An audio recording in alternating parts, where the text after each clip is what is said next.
Good morning, welcome to Morning Outlook. This is Kim speaking on Wednesday the 11th of January. So what we've got in store today, let's have a quick look at the key news events. If we can bring this up and if it will work, it'll be good. My computer's decided to do a bit of an update during the night time, and when it does that sometimes it goes all a bit Pete Tong, as they say. Only the old ones that remember Pete Tong. Right, so yeah, my system, this one's actually on a go slow this morning, so I don't know what's happened to it. Anyway, we'll crack on. So today, Wednesday, we had the inflation data coming out for Australia. Actually came out slightly higher than expected. It's not really what they want to be seeing when they're increasing interest rates. We want to be seeing inflation dropping down, so that puts a bit more pressure on the Reserve Bank of Australia to do something more maybe than intended. So that's today. Tomorrow we've got inflation for the US there, which could affect the markets from 1:30, but today is the key one. The 10-year bond auction may create a bit of volatility later on this evening, but that's it. That was easy, wasn't it? Let's just check and see if this is loaded now, just to check for speakers. Okay, 10 o'clock we got Villeroy speaking, ECB Villeroy speaking, so that potentially could create volatility, and that's it really. 19:15, next one won't be around then. Be lazing on the sofa or something. Right, let's look at these markets, starting off looking at the euro dollar. Let's just get rid of that and see where we're looking at the moment. It's sorry, just got to make a few adjustments. It's gone all a bit wobbly. So euro dollar is continues to consolidate around the highs there. It's really not doing too much over the last couple of days at all. You see the consolidation. The way it's sitting, it's got the potential to push off to the high side here. Today's pivots are they're a bit constrained because they're so pinched, and you can just see how tight things are.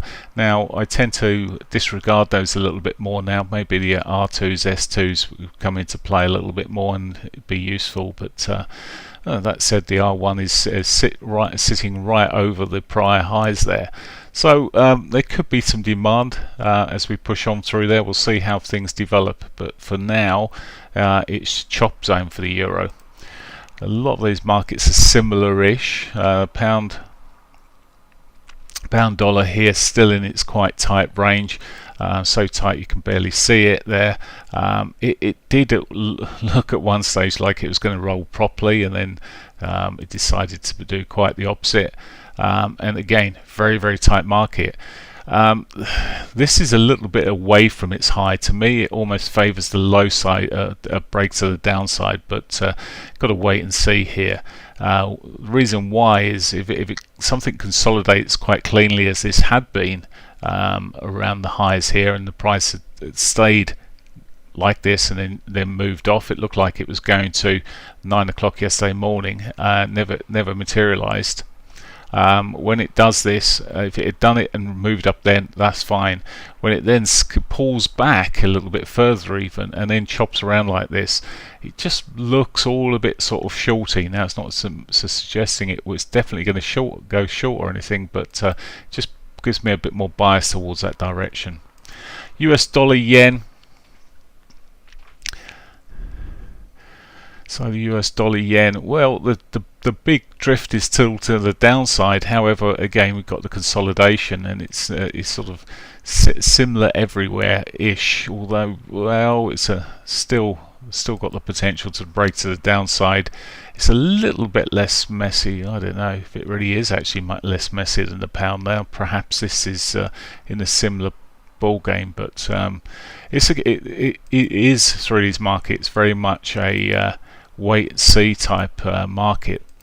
Looking at the Aussie dollar, even with the higher inflation coming out there, it's really not pushed things through too much this morning, and in fact now it's pulling back off a little bit. Again, this is the bull flags. Okay, it might be working its sort of bull flag out a little bit here, but I don't like this current sell-off. If it carries on and drifts off here, I favour a bit more downside. But so yeah, the more it drifts down here, if it starts breaking down, particularly with that news out, I'd have expected something more than what we're seeing there. US dollar CAD. So it's all I can really say on the dailies here. It's got itself into a muddle, and again inside bars yesterday, and again this is one that's consolidating further up the candle. When they do this, to me it looks like or the further up the flag I should say, it looks like it could just continue in that direction the way it's sitting, so got to be a bit careful there. Short term, again, it's quite a mess. Patience really needed. I always say this, cash is a position. You can sit there and cash, or you can go and have a look and see if anything's moving better. But when I'm saying anything, I don't mean everything. I know some people, they'll be trading the whole, or looking to trade everything. Get really good at what you're trading, and if it's not setting up, leave it alone. Now the euro yen's had a bit better of a time in movement, and it is moving to the upside, and it is very steady and slow, but it has got this very, and I do mean slow, very slow trend upwards, and it is pushing sort of quite reasonably there. It's just difficult to try and get into. It's caught its daily pivots here. It's just gone above its monthly pivot into its R1. I don't know, it's not even a setup I can see there at the moment, so perhaps the consolidation here might continue a little bit longer, and then we get a breakout, but at the moment not particularly great. Okay, that's enough of those currency things. Look at the indices, and commodities and indices. We'll have a quick look at gold first. We hope so anyway. So gold just gradually is a little bit more bullish, still sort of edging up there. In fact, it's tested the highs there and pulled back within the highs. Now this current bar, well, perhaps we'll see more of a break from this. At least it's closed higher. The actual close on the hourlies was as high, if not higher than the prior highs there. So it's closed above. It's then pulled back slightly within that area, around abouts. It's still, that was an area of plenty of supply previously. Maybe we have got a bit more of a push to come. Looking at spot crude, using the data that's available on this broker, and well, I was looking yesterday thinking, well, at some point it might go down. It did in fact have a little bit of a rally day, but then it's gone back down again now. So it's forming this sort of ugly position where it's sitting at the moment. What do you do with something like this? Leave it alone. Right, quick glance at the Asian markets. CSI 300 here stalling into that daily 300. The Nikkei continuing its bounce, looking a little bit more positive.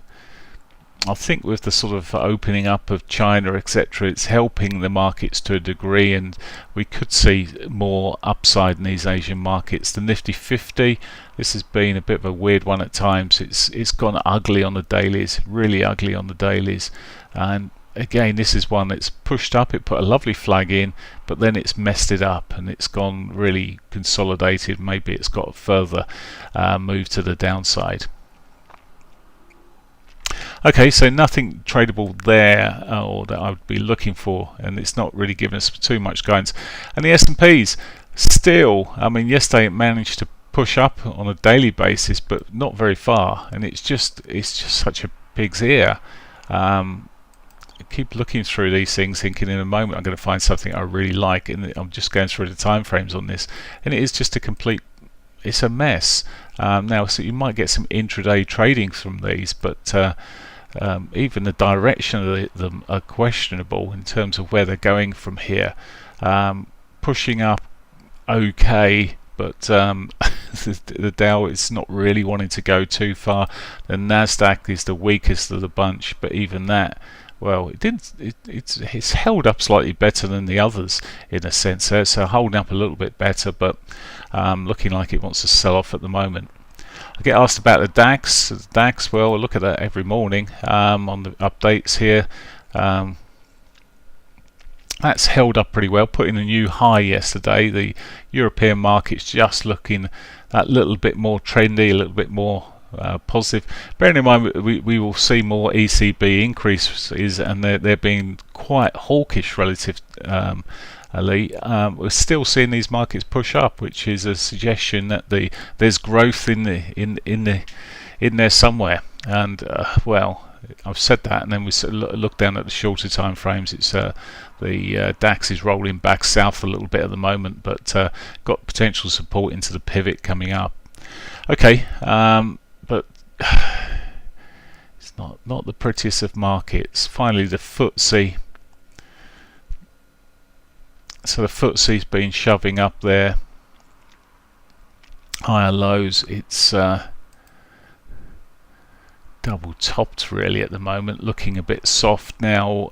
Is this a wave that's going to carry on and push up? Well, potentially, but all a bit of a mess, as I said. If anything, I'm sort of looking at this and wondering whether we'll get a breakdown of this trend here. It's just the way it's bouncing, pulling up, bouncing, pulling up, bounce, not quite bouncing yet, maybe going beforehand, but not looking the best. But I don't like the idea of going short on it at the moment. It's just too positive, and come back to dailies here, and it's just pushed up quite solidly. So it's really a case of waiting for maybe a retrace, or look at this current retrace to see if we get a proper bounce off here. It might just go next bar, but certainly some resistance up the highs here. It's just seen multiple attempts at that high, so if it does next time go up, perhaps it will break.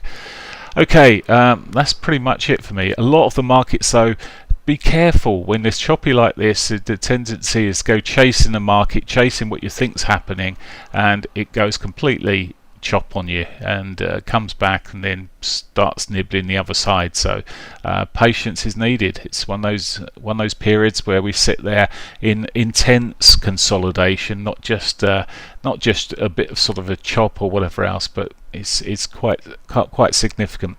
Right, okay, on that sweet happy note, let's just check there's another notes there. There's not. I'll catch you in that case tomorrow morning. Have a great day. Bye for now.